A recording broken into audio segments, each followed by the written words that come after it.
그래, 우리 오늘도 이 강의를 비춰주신 말씀을 먼저 선포하도록 하겠습니다. 성부와 성자와 성령의 이름으로 아멘.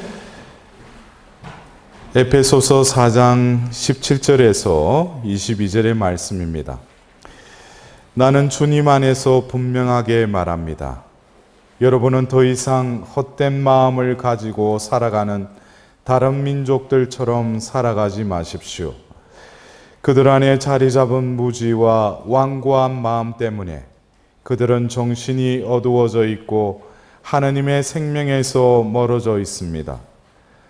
감각이 없어진 그들은 자신을 방탕에 내맡겨 온갖 더러운 일을 탐욕스럽게 해댑니다. 그러나 여러분은 그리스도를 그렇게 배우지 않았습니다. 여러분은 예수님 안에 있는 진리대로 그분에 관하여 듣고 또 가르침을 받았을 줄 압니다.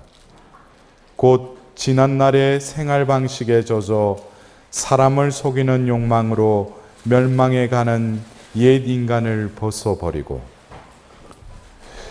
주님의 말씀입니다.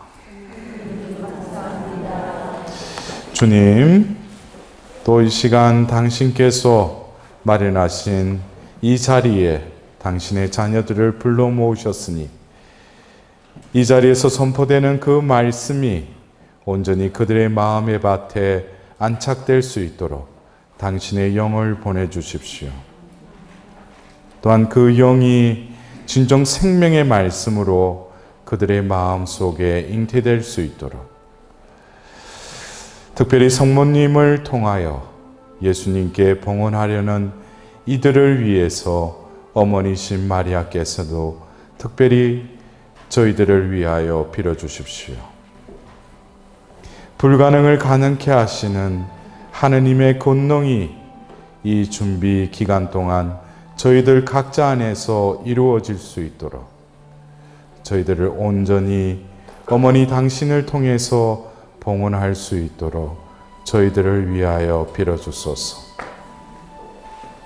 천상의 모든 군대들과 저희 각자들에게 맡겨주신 수호 천사들도 저희들을 위하여 특별히 빌어주소서. 이 모든 기원들을 우리 주 예수 그리스도를 통하여 비나이다. 그래요. 여러분들 이제 며칠째죠? 네? 조금씩 털리네. 네. 어디서 먼 데서 오셨나? 왜 이렇게 시간차가 나, 이게. 3일째죠, 그죠? 여러분들, 지난주에, 오리엔테이션 및 전체의 흐름을 이렇게 잡아주면서 봉헌의 의미에 대해서 잠깐 이렇게 우리가 나누었지 않습니까? 제가 지난주에 말씀드렸듯이 우리가 부분적인 것을 이루기 위해서 봉헌이라는 이것을 도입해서는 안 된다고.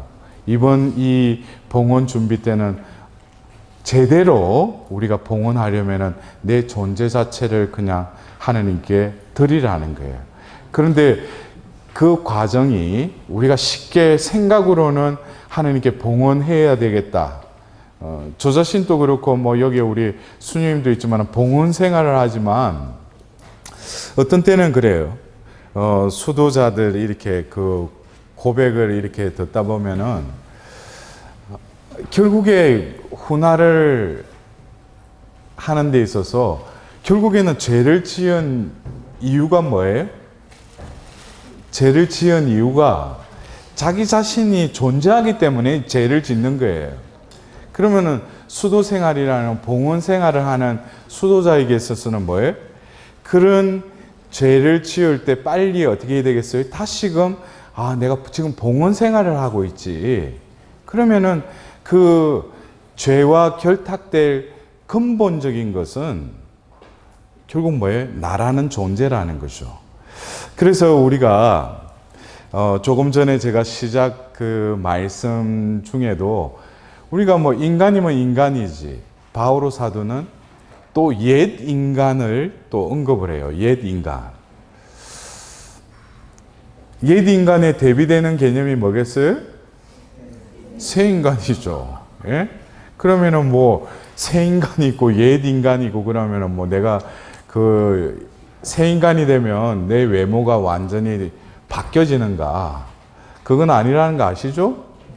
그래서 바오로 사도는 이 에페소서의 이 말씀 또 콜로세서에도 어떤 옛 인간에 대해서 언급을 하고 있습니다. 근데 또 성경에 또 다른 그 로마서 7장에 보면은 이런 말씀이 있어요. 나의 내적 인간은 하느님의 법을 두고 기뻐합니다. 그랬어요. 나의 내적 인간. 근데 그러나 내 지체 안에는 다른 법이 있어 내 이성의 법과 대결하고 있음을 나는 봅니다. 그 다른 법이 나를 그 지체 안에 있는 죄의 법에 사로잡히게 합니다. 라고 또 바오로 사도는 자신의 내면 안에 또 내적 인간이 있다면 또 그 반대되는 걸 뭐겠어요? 외적 인간이 또 있다는 거예요. 이게 무슨 말인가? 남은 나지 뭐 또 옛사람에 있다가 또 새 사람 또 뭐 내적 인간, 외적 인간. 이것을 우리가 이분법적으로도 이해할 수 있지만 여러분들 지난 시간에 제가 오리엔테이션을 할 때 이 책의 구성을 볼 때 큰 네 파트로 이렇게 이루어져 있지 않습니까? 그죠? 그럴 때 첫 번째와 두 번째 파트를 우리가 지난 시간에 제가 이 여정을 가는 데 있어서 우리가 주제 성경 구절로 뭘 늘 염두에 두자고 했어요? 좋은 나무는 좋은 열매를 맺는다. 그래서 제가 지난 시간에 분명히 전제를 하고 이 말씀을 선포했지만 결국 이 책의 구성을 보면은 첫째 파트와 두 번째 파트는 분명히 우리는 하나님의 자녀로서 좋은 나무로 친다면 좋은 나무인데 왜 열매를 볼 때 이상한 열매가 맺어지는 거예요. 좋은 나무에는 좋은 열매가 맺어져야 되는데 여러분들 지금 그 첫째 시기 이렇게 읽으시면서 내 안에 왜 이런 것들이 존재하는가? 그러면은 우리가 다시 언급하면은 나쁜 열매를 맺는다면 결국 나는 뭐예요? 나쁜 나무라는 거예요. 여기서 보면 혼란이 생기는 거예요. 나는 분명히 하나님의 사랑받는 자녀인데 또 한편으로는 뭐예요? 왜 현실적으로, 외적으로는 이 열매가, 이런 열매가 계속 열리는가? 이러한 딜레마 속에서 바오로 사도는 우리가 똑같은 나라는 존재지만은 내 안에 또 내 삶에 있어서 옛 인간과 새 인간 또 내적 인간과 외적 인간이 있다는 것을 이렇게 말씀하고 계십니다. 그러면은 우리가 이 첫째 시기 그 세속 정신을 끊음 그럴 때 여러분들 이 책에는 제목을 이렇게 적어 놨는데 세속 정신을 끊음 했는데 그러면 끊으면 끊어져요? 여러분들 이게 책 제목이 좀 그렇죠. 세속 정신을 끊음 그러면은 이 챕터를 끝내고 나면은 어디 무 자르듯이 다 끊어져야 될 거 아니야. 근데 여기서 지난주에도 제가 서두에 뭐 이번에 뭐 그 봉헌 몇 번째 이런 분들 봤을 때 또 첫째 시기 또 읽어보니까 또 뭐예요? 그때 할 때는 이제 어떻게 하든지 주님 안에서 잘 살아보리라. 그리고 또 33일 후에 또 봉헌을 했어. 근데 조금 이렇게 약발이 드는 것 같더만 또 얼마 후에 또 뭐예요? 또 자신을 보니까 이번에 또 33일 한다고 또 이 그 첫째 시기를 읽어보니까 또 내 안에 똑같아. 응? 그러면은 이 부분을 저와 함께 이 33일 봉헌을 준비하는 데 있어서 그 전에는 세속 정신을 끊음이라는 이것을 거기에 내 의지가 많이 이렇게 첨가되었다면은 아시겠어요? 아, 내가 어떻게든지 이 세속 정신을 끊어버려야 되겠다 해서 비장한 각오를 하고 이 첫 세션을 읽어서 나름대로 아, 이번에는 이거로 인해서 내가 어떻게든지 내 안에 독버섯과 같은 이런 악의 열매를 내가 끊어버려야 되겠다. 근데 지금 상황을 보면은 또 특히 이 33일 봉헌 기도를 여러 번 하신 분들, 또 단연간 여기에 대해서 좀 해박하신 분들 역시 현 상황을 보면 뭐예요? 내 안에는 그대로 세속 정신이 있다는 거죠. 이런 부분에 있어서 우리는 그 원죄에 물들었다는 거, 여러분들 뭐 신학적으로 우리가 뭐 원죄에 물들었다는 거, 내가 뭐 어디에 물들었는가, 뭐 옷에 얼룩지면은 그 눈이라도 보이지. 우리가 원죄에 물든 그것이 결국에 우리가 윤리신학을 할 때 뭐예요? 나도 모르게 내 안에 욕정이 죄로 기운다는 거예요. 죄로 기운다는 거죠. 그래서 저는 이것을 또 다른 차원에서 이 몽포로의 루도비코 성인이 이 책을 적을 때 당시, 또 그리고 그 우리가 교회 사회에서 말하면 중세기 이후로 흘러가면서 어떤 금욕주의, 그러니까 우리가 영성신학이라고 하면은 크게 신비신학이 있으면 또 하나는 수덕신학이에요. 수덕이라는 건 뭐냐면 내 의지로 덕을 닦는다는 거죠. 그래서 우리가 이 책을 읽을 때 여러분들 준주 성범이나 뭐 그리스도를 따른 뭐 십자가 이런 내용들을 보면은 그 시대에는 신학적으로 볼 때 어떤 신비적인 것보다도 어떤 수덕적인 것이 많이 이렇게 요구되던 영성적인 흐름이 있었다는 거예요. 그러니까 제가 왜 이것을 언급해 드리냐면, 저도 이 33일 봉헌 기도를 하면서 성인이 적으신 거기 때문에 진리죠.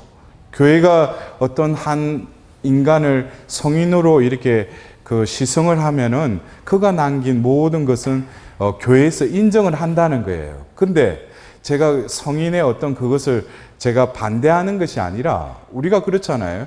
유행이 있듯이 교회에서도 뭐예요? 성령께서 이 교회를 이끌어 가시는 데 있어서도 각 시대의 하나님의 뜻과 사인들은 조금씩 틀리다는 거예요. 그렇다면은 여러분들이 이 책을 읽으면서 세속 정신을 끊음해가지고 내가 끊어야지, 내 의지가 먼저 이렇게 앞서면은, 여러분들 그래요. 우리는 21세기를 살고 있어요. 그리고 우리 가톨릭 교회 안에서도 20세기 말에 우리가 성령 세미나나 캐리스마틱 리뉴얼 무브먼트를 해가지고 성령 세신 운동이 있었어요. 여러분들 아시죠? 그러면서 그전에는 성령의 어떤 실제에 대해서 그냥 책에서 그냥 성령의 현존하면은 우리가 깊이 침잠하고 또 어떤 기도 안에서 성령의 현존, 숨결을 느낀다고 그러지만은, 이 은사적으로 성령께서 이 교회 안에 당신을 이렇게 드러내심으로써, 여러분들 안 그래요? 우리가 심령 기도의 은사를 받으면은 내 의지와 다르게 그 사도행전 2장에 나오는 내 입을 통해서 뭐예요? 내가 이해하지 못하는 언어를 말하게 되잖아요. 근데 이것도 신기하지만은 그걸 통해서 우리는 또 무엇을 느껴요? 성령의 현존을 느끼죠. 그전에는 성령이 현존한다는 것이 그렇게 성령께서 드러내지 않으셨다는 거죠. 그래서 국한된 사람들이 어떤 환시를 본다든지 어떤 여러 가지 신비 체험을 했다면은, 지금 여러분들 어떤 기도회나 해가지고 심령 기도하면 하잖아. 심령 기도 은사를 받으신 분들은 심령 기도를 하시잖아요. 그 순간에 뭐예요? 성령이 우리와 함께 하시구나 라는 걸 안다는 거죠. 아시겠어요? 제가 왜 이 말씀을 드리냐면은, 우리가 어떤 성령의 실제성, 성령의 현존을 안다면은, 우리가 이 세속 정신을 끊음이라는 이 챕터를 읽으면서도 이 21세기에 다시금 이 챕터를 읽는 데 있어서 그냥 내가 이거를 끊어야 된다는 그런 마음도 있지만, 우리가 성령을 우리가 부를 때 보면은 빨라크리토 성령이라고 그러죠. 빨라크리토가 뭐죠? 보호자. 또 그리고 우리는 성령을 협조자라고 그러죠. 그래서 우리는 그전에 느끼지 못했던 성령의 그 현존을 이제는 뭐예요? 쉽게 우리는 느낄 수 있다는 거죠. 그래서 우리가 이 첫째 시기 어떤 12일 동안 이 첫째 시기를 이렇게 보면서 이제는 느낌이 없고 체험이 없다면 그냥 의지로만 이거를 내가 이러한 상황을 이겨내야 되겠다고 생각했다면 여러분들은 뭐예요? 성령의 현존, 성령께서 우리와 함께 계신다는 것을 체험하셨기 때문에 이 세속 정신을 끊음이라는 이 챕터를 또 다른 방향으로 봐야 된다. 그 말은 결국 뭐냐면은 여러분들 우리가 요한복음 3장을 보면은 니코데모가 예수님께 밤에 찾아오죠. 근데 예수님이 그러잖아요. 물과 성령으로 거듭 태어나지 않으면 하나님 나라에 들어갈 수 없다. 그러자 니코데모가 뭐라고 해요? 그러면 다 큰 사람이 다시 어미 뱃속에 들어가야 되냐고. 예수님은 영적인 말씀을 하셨어요. 근데 이 니코데모는 뭐예요? 자신은 최고의회 율법에 정통한 사람이기도 했지만 이 영적인 말을 이해를 못하죠. 그리고 예수님이 어떤 사마리아 여인과의 대화를 할 때 그때가 되면 영적으로 이제 예배할 때가 올 것이다 라고 말씀하셔요. 그러면 우리가 이 교회의 흐름에 있어서 지금 20세기, 21세기는 자비 시대이기도 하지만은 성령이 우리에게 뭐예요? 개인적으로 또 교회 안에서 공동체적으로 터치를 하시는 그 시기이기도 하다는 거죠. 그렇다면 우리가 이 시대를 살면서 이 세속정신, 그리고 내 안에 그냥 보이는 어떤 그런 원죄의 흔적이라고 할까, 이런 부분들, 또 나의 어떤 원인 부분들, 이 부분들을 우리는 조금 다른 각도에서 바라보아야 되지 않는가, 저는 그런 생각을 해요. 그래서 어떤 이것을 세속정신을 끊는다 해가지고 내가 이번에 33일 하면서 또 이렇게 줄을 끊고 이러면서 뭐예요? 내가 이번에는 어떻게든지 기필코 이것만은 내가 끊어야지. 그래서 뭐 권력과 명예욕, 뭐 자기 안에 여러 가지 유욕적인 부분들, 자기 나름대로의 어떤 또 각자의 악습이 있잖아요. 그죠? 또 그리고 자기가 또 쉽게 이렇게 기울어가는 또 다른 분야들이 있잖아요. 그런 부분에 대해서 여러분들 너무 걱정하지 마시고, 제가 지난 시간에도 말씀드렸지만은 우리가 왜 봉헌을 해야 되는지, 그것을 지난 시간에 제가 뭐라고 했어요? 우리가 아무리 생각해도 좋은 나무인데 자꾸 나쁜 나무 열매를 맺으니까 원천적인 이제 해결이 필요한데 그 방법이 뭐라는 거예요? 봉헌밖에 없다는 거예요. 그래서 제가 다음 시간에 이제 둘째 시기에 대해서 강의를 하겠지만, 우리는 뭡니까? 봉헌을 해야 된다는 것이 아니고 봉헌을 해야만 된다는 거예요. 그래서 여러분들이 어떻게 보면은 이 33일 봉헌 준비에 하나님께서 초대하신 것은, 하나님이 이제 33일 동안 여러분들이 준비를 하고 나에게 이제 봉헌을 하면은 그 이후의 삶은 이제는 뭐예요? 하나님께서 핸들링 하시겠다는 거예요. 그렇다면은 우리가 이 첫째 시기를 이렇게 보는 데 있어서 제가 먼저 시작 때 선포한 에페소서 4장 17절에서 22절의 이 말씀을 보면은 이 옛 인간에 대해서 바오로 사도는 이렇게 정의하고 있어요. 22절에 지난날의 생활 방식에 젖어 사람을 속이는 욕망으로 멸망해 가는 옛 인간. 그래서 옛 인간은 뭐예요? 지난날의 생활 방식에 젖어 있다는 거예요. 그 다음에 뭐예요? 사람을 속이는 욕망으로 어떻게 간다고? 멸망해 가고 있다는 거예요. 이거를 옛 인간이라는 거예요. 거기에 대한 옛 인간의 정상에 대해서 제가 선포했죠. 그들 안에 자리 잡은 무지와 완고한 마음 때문에 그들은 정신이 어두워져 있고 하느님의 생명에서 멀어져 있습니다. 감각이 없어진 그들은 자신을 방탕에 내맡겨 온갖 더러운 일을 탐욕스럽게 해댑니다. 그랬어요. 여러분들 여기서 보면은 그들 안에는 무지가 있고 완고한 마음, 또 정신이 어두워져 있고 하느님 생명에 멀어져 있을 뿐만 아니라 방탕에 내맡겨져서 온갖 더러운 일을 탐욕스럽게 해야 됩니다. 라고, 여러분들 좀 뭔가 복잡하죠? 예? 여러분들 여기에 해당되는 것 같아요? 예? 보셔요. 무지와 왕관, 망과 정신이 어두워져 있고 또 방탕에 내맡겨가지고 온갖 더러운 일을 탐욕스럽게 해야 된다고 그랬어요. 여러분들 지금 현실이 그래요?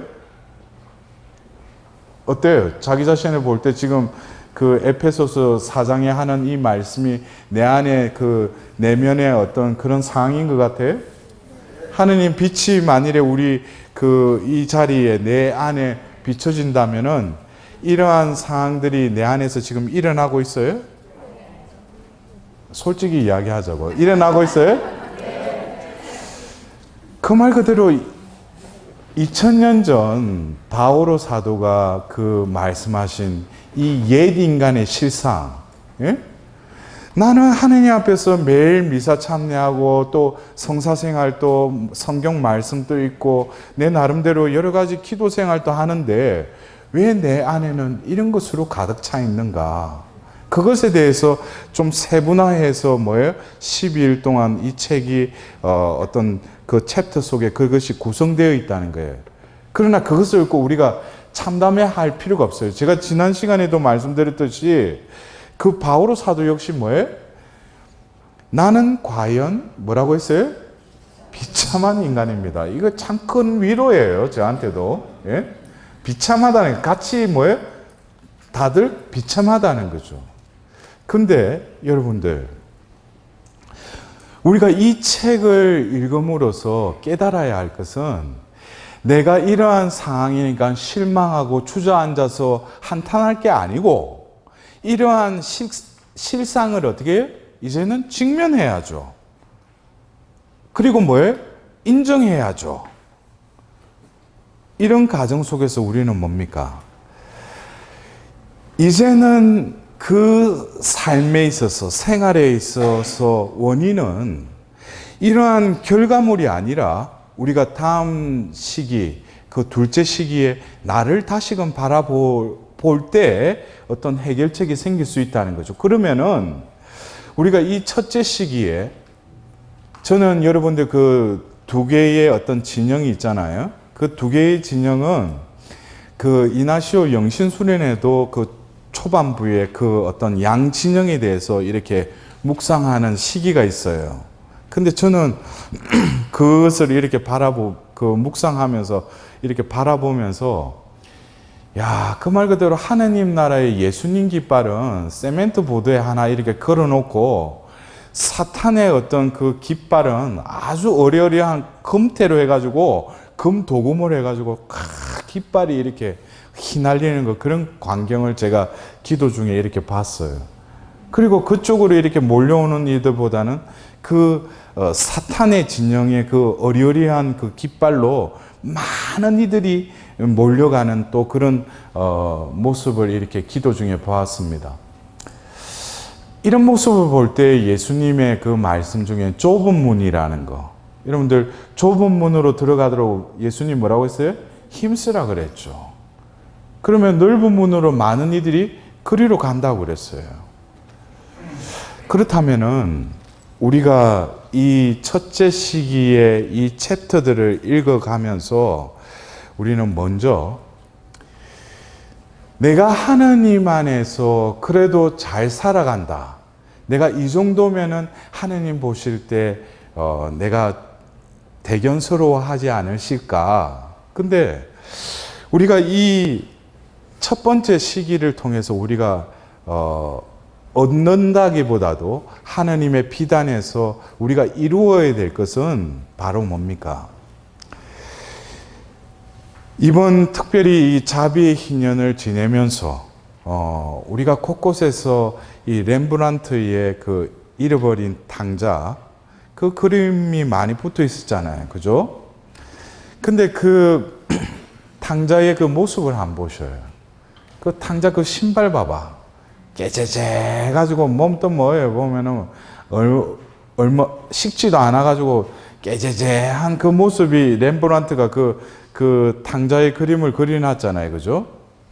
근데 우리는 그 탕자의 어떤 모습을 바라면서 외적인 부분을 바라보기도 하지만 우리는 그 탕자가 그 아버지 앞에 가기 전에 첫 번째 그 단계가 뭐였어요? 그러니까 회개가 일어나는데 첫 번째 단계가 뭐냐면은 그제서야 제정신이 든 그는 했어요. 그제서야 어떻게 됐다고? 제정신이 든 그는. 그러면은 제정신이 그러면 그전에는 제정신이 안 들었는가? 그럼 그전에 그 작은 아들의 삶을 여러분들 그 루카복음 15장 그게 나와 있잖아요. 어떻게 했어요? 자기 재산을 아버지에게 달라고 그러죠. 그러니까 또 아버지가 그걸 줘요. 근데 거기서부터 유대 사회에서는 그런 법이 있을 수가 없어요. 왜냐하면 자신이 죽어야지 이게 유산을 주지, 유대 사회에서는 그 아버지가 살아있는 동안에 자식에게 이렇게 유산을 나눠주는 법이 없어요. 예? 그래서 여러분들도 살아있을 때 절대 나눠주지 마. 예. 근데 그런 있을 수 없는 일을 또 성경에서는 그 아버지는 베풀어요. 그 자식에게. 근데 그 자식이 또 어떻게 가장 또 먼 고장으로 또 도망을 가. 왜냐? 조금 가까운 동네에서 방탕생활을 하면 또 그 소식이 들어갈 그 염려에 뭐예요? 먼 고장으로 가가지고 또 방탕한 생활을 했다는 거예요. 그러니까 돈도 두둑했겠다 가서 이제 뭐 그거는 큰 아들이 그 뒤에 그런 말 하잖아요. 뭐 장녀들과 놀아놨다고. 그리고 나서 결국에 그 또 빈털터리가 됐어. 근데 그때 또 하필이면은 흉년이 그 고장에 또 흉년이 들어버렸네. 그러니까 먹을 것조차도 없었던 거예요. 그래서 그가 또 마지막 그 종착역이 또 어디서요? 돼지 우리에 가가지고 그 돼지들이 먹는 지엄나무 열매라도 배를 채우려고 했다고 그 성경은 이렇게 말하고 있어요. 우리가 볼 때는 겉으로 볼 때 그 상황을 볼 때 참 비참하다. 네가 그럴 줄 알았지. 근데 여러분들 그제서야 제정신이 든 그는 그 이전에 그 상황이 어떻게 보면은 그 이 첫째 시기에 12일 동안 이렇게 전개되는 여러 가지 내 안에 또 다른 어떤 죄로 물든 그 열매를 우리가 바라보는 데 있어서 그것을 바라보는 것이 나는 왜 이렇지? 하나님의 자녀인데 내가 왜 이렇지? 그런 관점이 아니라 우리가 이 첫 번째 시기를 통해서 우리가 하나님께 구해야 될 은총은 내가 뭐예요? 제정신이 들어야 된다는 거예요. 그러면은 여러분 생각해 보세요. 저 신부가 제정신이 그러면 안 들었다면은 우리가 제정신이 아니다 그러면은 결국 그 말은 뭐예요? 아니 제정신이 아니면 지금 어떻게 돼 있다는 거예요? 미쳤다는 거지. 여러분들 자기 자신이 미쳤다고 생각하세요? 아니요? 그게 아직까지 제정신이 덜 든 거예요. 여러분들 제가 언어의 유의를 지금 여러분들에게 말씀드리는 게 아니라 내가 지금 제정신이 아닌 것을 이 첫째 시기를 통해서 깨달아야 돼요. 그제서야 제정신이 든 그는 그 은총이 나에게 주어져야 된다는 거예요. 이 첫째 시기를 읽으면서 내 안에 이런 것이 있구나. 그거로 안 돼요. 왜 이런 상황이 벌어졌어요? 결국 아버지에게 재산을 나눠달라고 해가지고 아버지를 곁을 떠나가가지고 지 마음대로 살았잖아요. 결국 어떻게 됐어요? 결과가 돼지우리의 그 완전히 만신창이가 돼가지고 그 꼴이 돼버렸잖아요. 그러면은 그 루카복음에 나오는 그 탕자의 그 첫 번째 그 단계, 이것이 지금의 나의 모습이라는 것을 깨달아야 돼요. 이 부분이 진정 은총에 의해서 깨달아지면 이 첫 번째 시기가 뭐예요? 나에게 또 다른 회개의 어떤 기회가 될 수 있다는 거예요. 여러분들 여기서 말하는 그 제정신이라는 것은 내가 생각하는 제정신이 아니라 하나님 편에서 생각하는 제정신이에요. 이해가 되셔요? 내가 지금 여러분들 당신 미쳤지 이러니까 저씨 뭐 또 뭔 소리 하냐, 제정신이 안 들었으면 그럼 내가 정신병원에 가라는 건가? 그거는 지가 생각하는 제정신이죠. 근데 제가 말하는 제정신은 하느님 편에서 하나님이 바라보실 때 제정신이냐 이거예요.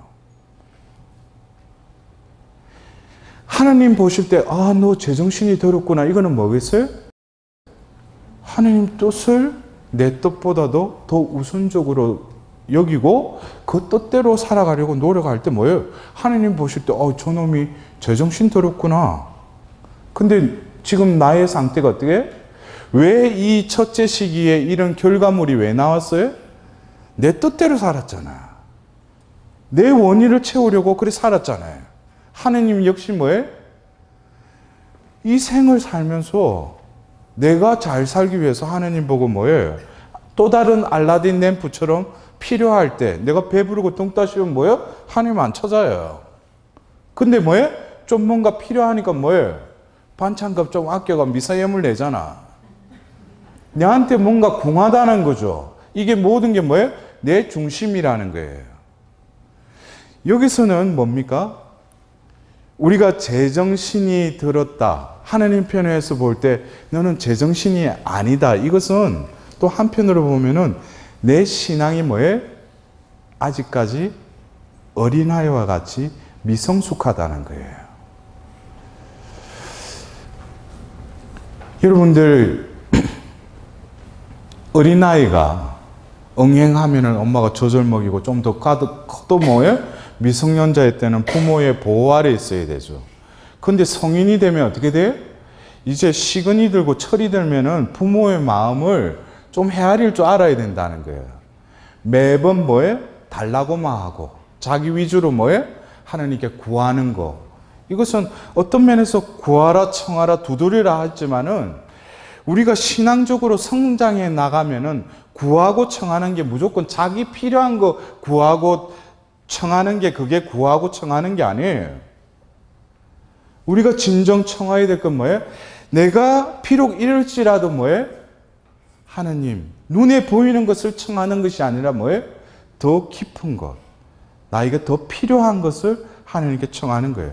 그때 되면은 뭐예요? 그전에는 나에게 채우기 위해서, 소유하기 위해서 그것을 청했다면은 이제 시근이 들고 철이 들면 무엇을 청해요? 나에게 부족한 거, 나에게 희생되는 거, 나에게 불편한 거를 오히려 하나님께 구해요. 여러분들, 우리가 성인들의 삶을 보셔요. 성인들의 삶이 소유하고 풍족하는 거 하나님께 구했어요? 스스로 뭐예요? 가난의 삶을 선택하죠. 그리고 육체적인 그것도 뭐예요? 정결의 삶을 또 선택하죠. 또 그리고 자기 뜻보다는 뭐예요? 보이는 어떤 장상하게 순명하는 또 자신의 의지와 그것을 굴복시키는 또 다른 순종의 삶을 살아요. 그들이 뭐 잘못돼서 그렇게 살아요? 뭐 죄를 지어서 가난하고 뭐 이렇게 정결하고 순명의 어떤 그 복음 삼덕의 삶을 살아가요? 아니죠. 예수님이 그렇게 사셨기 때문에. 그렇다면은 나의 삶은 하나님께 내가 구하고 지금 청하고 두드리는 것이 뭐예요? 내가 일단은 편하고 내가 생각하는 웰빙이라고 생각하니까 하나님께 그걸 구하는 거 아니에요? 그래서 우리가 이 시대가 어떻게 보면 웰빙이라는 이 단어가 곳곳에서 이렇게 난무하지만 이 사회가 요구하는 웰빙은 첫 번째 단계가 뭐예요? 웰이 이루어져야 돼요. 웰? 뭐예요? 의식주가 풍족해져야 돼. 그래서 어디로 넘어가요? 빙으로 넘어가요. 이게 어떤 소비주의의 어떤 자본주의 사회에서 말하는 웰빙이에요. 그 사람이 잘 살려면 뭐해? 일단은 내가 사는 공간도 그렇고 내가 또 벌어들이는 어떤 수입뿐만 아니라 모든 게 뭐예요? 풍족할 때 나는 웰빙의 삶을 산다고. 예? 그전에는 결혼할 때는 뭐 단칸 세 방이라도 님과 함께라면 그랬는데 뭐예요? 좀 살다 보니까 뭐예요? 이제 전세방에서 명패라도 하나 걸린 조그마한 집. 근데 또 뭐예요? 거기서 끝나요? 계속 부풀려지지. 이제는 집도 조금 어느 정도 평수가 되는데도 또 뭐예요? 아, 이제는 휴가 때 보면 가서 지낼 만한 또 콘도미니엄. 계속 우리의 소유는 뭐예요? 웰빙이라는 또 다른 노예가 돼요. 근데 진정한 하느님 앞에서의, 하느님 안에서의 웰빙은 웰에서 빙으로 가는 그 웰빙이 아니라 빙으로부터 충족이 되어서 웰로 넘어가는 것이 온전한 웰빙이에요. 그러면은 우리의 존재, 빙이라는 것을 뭐예요? 하느님 안에서 자신의 존재를 깨닫는 거죠. 여러분들, 이 첫째 시기에서 말하는 12일 동안 하는 이 부분에 있어서 여러분들 첫 번째는 뭐예요? 그 루카복음의 그 탕자처럼 그 제사 제정신이 드는데 그 제정신은 하느님 보실 때 제정신이 될 수 있도록 하느님께 은총을 구하셔요. 아시겠어요? 두 번째, 그러면은 내 안에 죄로 기우려고 하는 이 죄성을 어떻게 내가 내 나름대로 어떻게 결론 내릴 것인가? 여러분들 그래요. 이 죄라는 거, 특히 이 올해 자비의 희년을 지내면서 제가 뭐 평화방송뿐만 아니라 곳곳에 가서 또 제보고 보면 자비 신부래. 그래서 저는 절대 자비 신부가 아니에요. 자비롭지도 않고 자비로우려고 노력할 뿐이지 저는 자비로운 사람은 아니에요. 근데 이 죄를 잘 요리를 잘하면은 신앙생활이 뭐예요? 쉽게 할 수가 있어. 근데 이 죄를 잘 요리를 못하니까 신앙생활이 힘든 거야. 그래서 제가 그 비법을 가르쳐 드릴까? 네. 그건 간단해요. 제가 한마디로 말씀드리면은 죄는 우리가 대항할 수 없어요. 그래서 여러분들 지난 시간에도 말씀드렸지만 다시금 우리는 어떤 면에서 우리 가톨릭 교회에 있어서 성인 중에 대성인 중에 한 분이셨던 바오로 사도도 이렇게 고백했어요. 로마서 18장부터 이렇게 뭐라고 하냐면은 내 안에 곧 내 육안에 선이 자리 잡고 있지 않음을 나는 압니다. 내 안에 선이 자리 잡고 있지 않대. 아, 이것도 나에게 참 큰 위안이 되죠. 그 다음에 나에게 원의가 있기는 하지만 그 좋은 것을 하지는 못합니다. 선을 바라면서도 하지 못하고 악을 바라지 않으면서도 그것을 하고 맙니다. 그래서 내가 바라지 않는 것을 하면 그 일을 하는 것은 더 이상 내가 아니라 내 안에 자리 잡은 죄입니다. 그랬어요. 여러분들. 바오로 사도는 자기 딴에는 선을 행하려고 하는데 결국 뭐를 행했다는 거예요? 악을 행했다는 거죠. 그래서 내 안에 들여다보니까 선을 행하려고 하는 그 나 옆에 뭐가 도사리고 있다는 거예요? 죄가 도사리고 있다는 거예요. 이 상황 속에서 우리는 이 죄를 내가 자꾸 컨트롤하려고 하면 안 돼요. 그래서 저도 한간에 악습에서 해방되는 법 해가지고 또 강의도 하고 그러니까 뭐 또 해방된 것 같은데 또 그 자리에 또 앉아 있어. 해방됐으면은 이제 그 자리에 안 와야 될 거 아니야. 원천적인 해결 방법은 죄는 하느님만이 다루실 수가 있어요. 그래서 여러분들이 이 첫 번째 시기를 보면서 내가 한탄하고 그렇게 실망할 필요가 없어. 첫 번째가 제정신이 들어야 되고 두 번째가 뭐냐면은 내가 해야 될 고백은 뭐냐면 죄의 무기력함을 내가 인정하고 그것을 고백해야 돼요. 아시겠어요? 그냥 인정하는 게 아니라 통감해야 돼. 내가 얼마만큼 이 죄를 내 나름대로 내 의지로 이겨내려고 했던가. 그래서 제가 지난 시간에도 한번 말씀드린 줄 모르지만은 고백하고 나서 뭐라고 했어요? 내가 다음부터는 이 죄를 짓지 않도록 노력하겠대. 죄를 지었다는 것은 악의 유혹에 내가 넘어갔다는 거 아니에요? 그러면 굴복당하고 내가 패배한 거잖아. 그 패배의 사실을 이 고해소에 와서 고백해 놓고 또 뭐예요? 나가기 직전에 자기가 다시금 죄하고 또 싸우겠대. 여기서 여러분들이 혼돈을 일으키면 안 되는 게, 그러면은 내가 그냥 내를 방치해 놓으면 내가 죄를 짓지 않느냐? 그래도 죄를 지어요. 그러나 우리는 하나님의 은총이 내 안에 작용을 하려면은 내가 하나님께 그 주재권을 어떻게 돼요? 온전히 내어드려야죠. 이거 여러분들 이해를 잘 하셔야 돼. 내가 이 죄를 짓지 않기로 노력하는 것이 아니라 이 죄를 지울 수 없다는 것을 하나님 앞에서 고백했다면은 더불어서 뭐예요? 무력하다는 것은 내 힘으로는 된다, 안 된다? 말도는 잘해. 내 힘으로 안 된다면 어쩌겠어요? 또 다른 힘에게 그것을 토스해 드려야죠. 여러분들 요즘 현대인들이 앓고 있는 여러 가지 병들 중에 진짜 지랄 같은 병 중에 하나가 뭐예요? 중독이라는 병이에요. 중독. 예? 중독은 어떤 면에서 암보다도 더 무서워요. 저도 약물 중독에 대해서 공부를 해봐서 아는데, 알코올 의존 상태가 되고 나면은 술을 이제는 한 방울도 마시면 안 되죠. 근데 10년, 20년이 지나면 우리가 암 같은 경우에는 뭐예요? 재발이 되더라도 암이 어느 정도 이렇게 나은 상태 속에서 다시금 재발이 돼요. 그렇잖아요. 제가 암이 이렇게 나아가다가 다시금 재발이 된 경우는 그 나은 상태 속에서 다시 암세포가 다시금 활동을 시작했다든지 그렇게 재발이 되는데, 이 중독이라는 이 병은 술을 끊었어요. 자기가 알코올 의존이라는 걸 이제 깨달아서 술을 끊었어.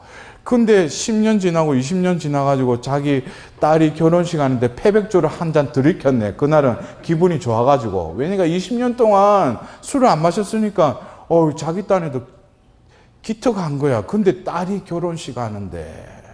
그래서 한 잔, 그냥 패백주를 한 잔 들이켰네. 근데 뭐예요? 몸은 이미 의존 상태에 이르면은 모든 뇌의 구조뿐만 아니라 이 인지 상태도 어떻게 되냐면 술을 마시는 게 정상이라고 생각을 해요. 근데 이를테면 20년 동안 술을 안 마셨잖아요. 근데 이치꼬프를 해버리면은 어떻게 돼요? 그 알코올이 들어가서 그 뇌로 이게 신경 전달 물질이 딱 이제 형성이 되면은 얼마 만에 다시금 이 준비 태세로 가느냐면은 쓸데없이 할 일 없는 과학자들이 그거를 조사를 해보니까 53분이면 모든 것이 20년 전에 했던 그 상태로 다시금 완전히 딱 된대요. 그러면은 자기는 지금 한 잔 맞고 오늘 이것을 그만했잖아요. 근데 술이 들어갔잖아. 그럼 조금 후에 뭐예요? 이미 몸이 작동이 시작되는 거예요. 그러면 어떻게 돼요? 얼마 후에 자연스럽게 또 이치코프에다가 이제 2잔, 석 잔까지 마셔. 그런 게 뭐예요? 절제가 되는 것 같아. 근데 뭐예요? 얼마 가지 않으면 뭐예요? 과거의 가장 안 좋은 상태부터 다시금 재발이 돼요. 20년 동안 단주를 했으면 그 상태부터 재발이 돼야 되는데 몸은 뭐예요? 다 기억을 하고 있다는 거예요. 내 뇌도 이미 기억하고 있다는 거예요. 제가 왜 이 예를 드느냐면은 어떤 물질, 행위 중독뿐만 아니라 우리 영적인 세계에 있어서도 어떻게 보면 이 중독의 상태와 같이 내가 어떤 상황에 노출이 되었을 때 내가 이거를 이제 절대 하지 말아야지 하는데도 뭐예요? 어느 상황에서 다시가 하면은 그게 재현될 뿐만 아니라 또 뭐예요? 그전보다 더 악화돼요. 여러분들 그에 대해서 공감을 하시죠? 예. 그러면은 이런 상황 속에서 그래서 이 AA나 GA, CA 해가지고 요즘 어떤 12 스텝스를 보면은 첫 번째 상황이 뭐예요? 내가 파워리스, 그러니까 무기력함을 인정을 해요. 왜냐하면 자신의 현재의 상황을 봤을 때 무기력함을 인정하지 않을 수가 없다는 거예요. 왜? 현실을 제대로 살 수가 없기 때문에 내가 이런 행동이나 어떤 물질을 내가 계속 할 경우에는 내 생활이 어떻게 돼요? 제대로 이제 운영이 안 됨을 내가 결과론적으로 볼 때 이거는 명백하게 드러났다는 거예요. 그러면은 여러분들 마약이나 도박이나 뭐 술이나 이런 것뿐만 아니라 자기가 누구에게도 말 못하는 그 악습이 있어요.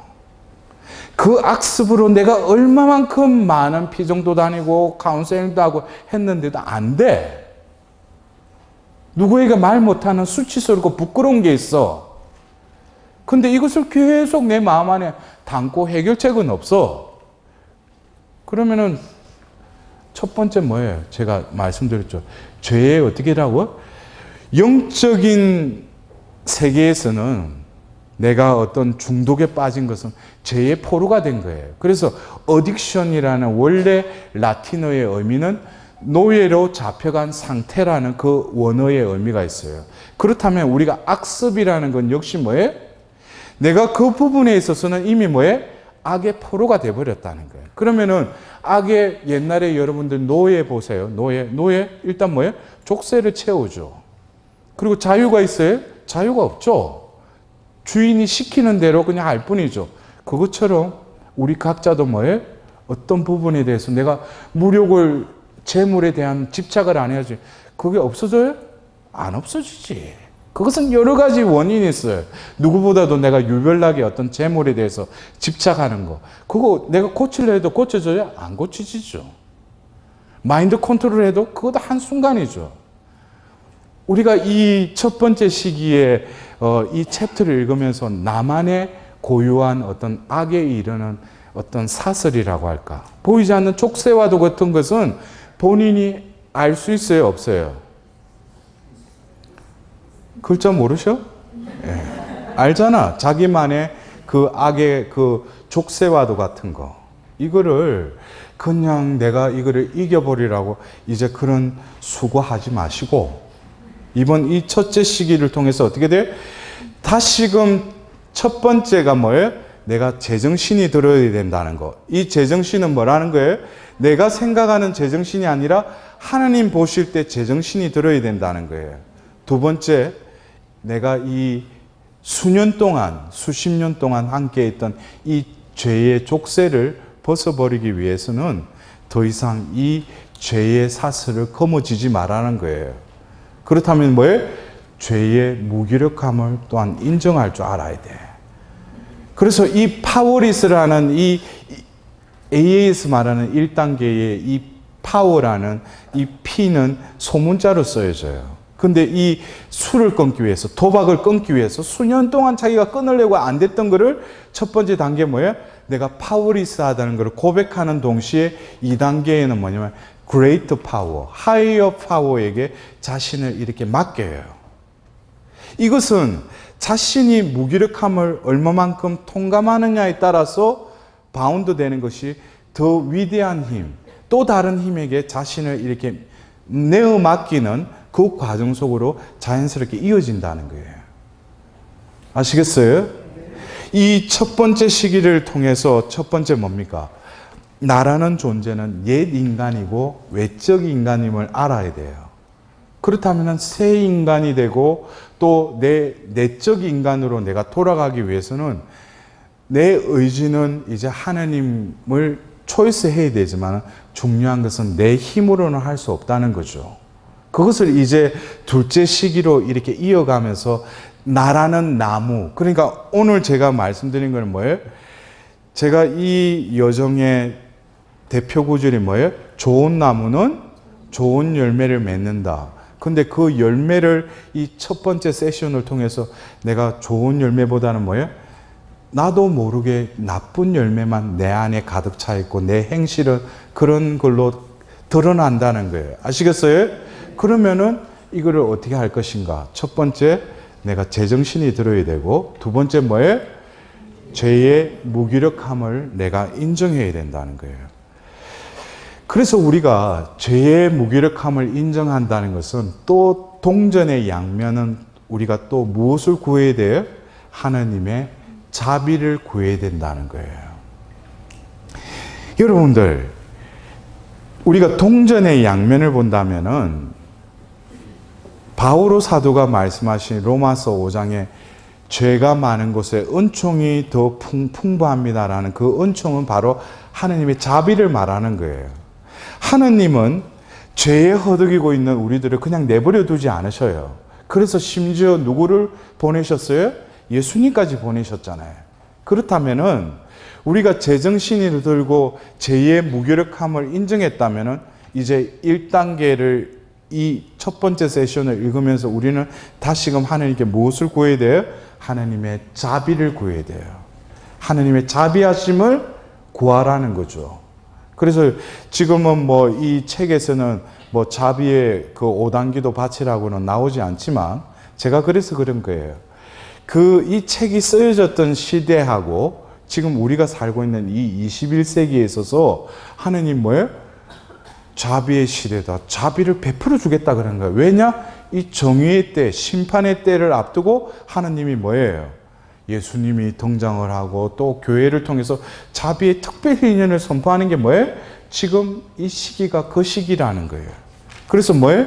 우리는 왜 이 33일 봉헌기도에 초대받았는데 하필이면 또 내가 강사로 여러분들에게 또 이렇게 말씀을 전하는가? 이것은 그냥 이때까지 해왔던 거 첫째 시기를 하면서 아이고 내 모양이 또 왜 이렇지, 특히 나는 또 그래 전번에 33일 할 때 이게 좀 고쳐진 것 같은데 또 이걸 읽어보니까 또 똑같아. 그래서 계속 챗바퀴도는 그 첫 번째 시기의 읽음이 아니라 제가 말씀드렸듯이 하느님 보실 때는 뭐예요? 이러한 나의 상태를 알고 계실 뿐만 아니라 내가 해야 될 거는 뭐예요? 하느님 보실 때 제정신이 첫 번째 들어야 되고 두 번째 뭐예요? 이제는 내가 이 죄를 컨트롤하려고 하는 그 주제권을 어떻게 돼? 하나님께 내어드리라는 거예요. 그거는 다시금 뭐예요? 이 죄의 무기력함을 인정하라는 거죠. 그리고 뭐예요? 반대 급부적으로 동시에 하나님께 어떻게 기도해야 돼요? 자비를 베풀어 달라고. 여러분들, 이것이 우리가 지금 이 12일 동안 그 세속 정신을 끊음이 결국에는 뭐겠어요? 하나님께 자비를 구해야 된다는 거예요. 결론은.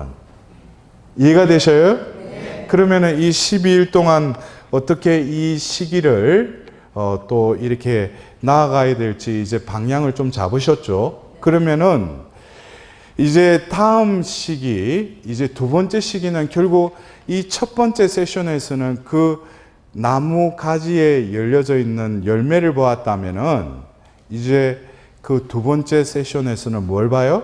나무 몸통을 보게 된다는 거예요. 그리고 세 번째, 네 번째 세션으로 이어질 것입니다. 우리 영광송 바치도록 하겠습니다. 영광이 성부와